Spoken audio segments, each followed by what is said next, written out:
জয় গুরু বন্দে পুরুষোত্তমম পরম পিতার রাতুল শ্রীচরণে আমার শতকোটি প্রণাম জানাই জগৎজনী শ্রী বড় মার চরণে, প্রণাম জানাই পরম পূজ্য পাদ শ্রী বরদা শ্রীচরণে, প্রণাম জানাই পরম পূজ্য পাদ শ্রী আচার্য দেবী শ্রীচরণে। আপনাদের সবাইকে আমার আন্তরিক আনন্দিত জয় গুরু। সবার মঙ্গল প্রার্থনা করি দয়ালের শ্রীচরণে। প্রতিদিনের মতন আজকেও সবাই কেমন আছেন? ভালো থাকুন, সুস্থ থাকুন।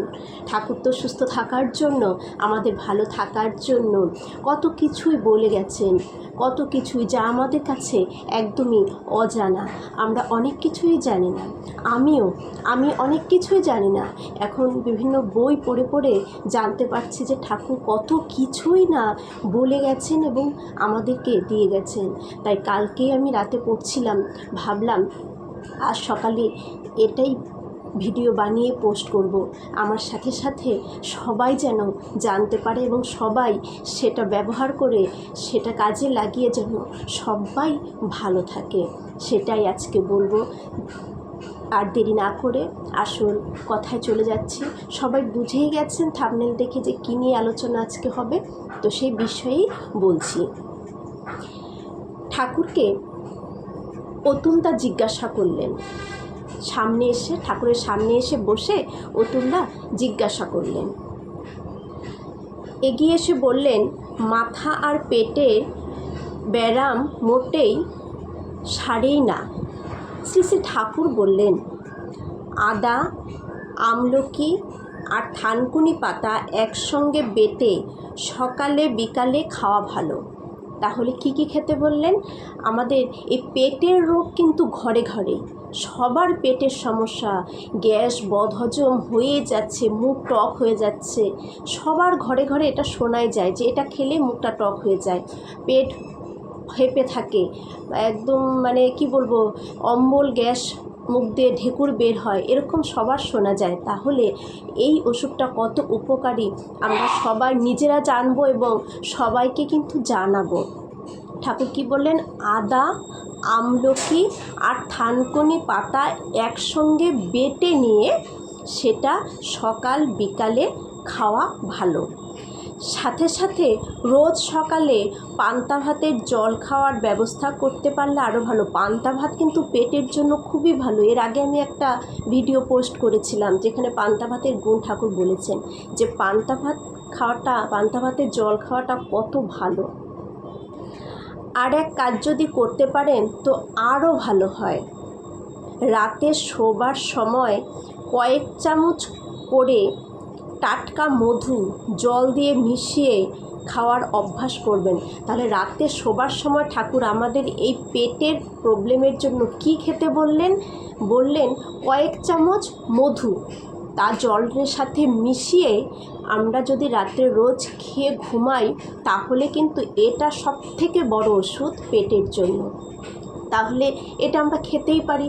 মধু নিয়ে এসে একটা কাপেই হোক, বাটিতেই হোক, গ্লাসেই হোক, কোনো পাত্রেই হোক, কয়েক চামচ 2-3 চামচ মধু দিয়ে তার মধ্যে অল্প জল মিশিয়ে সেটা যদি আমরা খেয়ে নিই তাহলে কিন্তু আমাদের পেটের ব্যারাম আর থাকবে না। ঠাকুর বলে গেছেন এটা কিন্তু হবেই। তাহলে সবাই আজ থেকে এটা আমরা করার চেষ্টা করব এবং অন্যদেরকেও বলবো যারা এই প্রবলেমে ভুগছে তাদেরকে আমরা এই বার্তাটা দেব যে এটা করবে, এটা খেলে ভালো থাকবে। কি কি? পান্তা ভাতের জল, তারপর কি কি খেতে বললেন? আদা, আমলকি আর থানকুনি পাতা বেটে সকাল বিকালে খেতে বললেন, আর মধুর সাথে জল মিশিয়ে রাতে শোবার সময়টা খেতে বললেন ঠাকুর। এই অল্প পয়সার জিনিসটা আমরা কিনে এনে কিন্তু খেতেই পারি। তারপর অনেক প্রবলেম, যেমন লিভারের প্রবলেম থাকে আমাদের, লিভার কিছু খেলেই হজম করতে পারি না, লিভারের একটা প্রবলেম। সেখানে এক দাদা ঠাকুরের কাছে বললেন, শ্রী ঠাকুর তখন তাকে বললেন যে লিভারের জন্য কি খেতে, যে লিভারের সমস্যা থাকে, পায়খানা পরিষ্কার হয় না, পায়খানার গণ্ডগোল, কোষ্ঠকাঠিন্য প্রবলেম রয়েছে, এটাও কিন্তু সবারই রয়েছে। আমার ঘরেও আমার শাশুড়ি মার রয়েছে, অনেকেরই রয়েছে যে এটা প্রবলেম কিন্তু থেকেই থাকে ঘরে ঘরেই। তাহলে এগুলো জানা আমাদের কতটুকু সুবিধা। তো এক দাদা জিজ্ঞাসা করলেন, আমার কোষ্ঠকাঠিন্য কী করব, সবাই ভালো আছে কিন্তু আমি ভালো নেই। শ্রী শ্রী ঠাকুর তখন বললেন যে নিম গুলঞ্চ, যে গুলঞ্চ দেখবেন কতগুলো এরকম শক্ত, মানে গাছটা শক্ত হয় এরকম, কোনো একটা গাছকে পেঁচিয়ে পেঁচিয়ে ওপর দিকে ওঠে।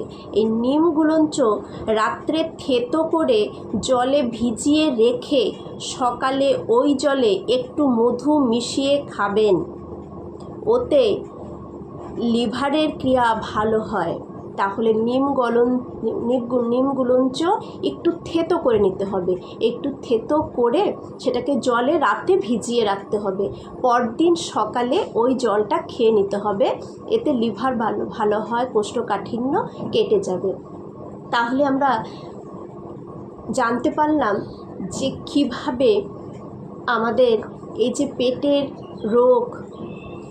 রোগ সুস্থ থাকবে, পেটের যে প্রবলেমগুলো, বদহজম, গ্যাস, অম্বল, এগুলো কাটবে কিভাবে, রাতে একটু মধু খেয়ে নিলে জল দিয়ে, বা কোষ্ঠকাঠিন্য কিভাবে কাটবে, আমরা তা ঠাকুরের এই বিধান থেকে জানতে পারলাম। সবাই করবেন এবং প্রতিবেশী, পারিপার্শ্বিক সবাইকে, আত্মীয় স্বজন সবাইকে যার প্রবলেম আছে জানলে সেটা জানাবেন। এটাই তো যাজন। জয় গুরু। সবার মঙ্গল প্রার্থনা করি। জয় গুরু।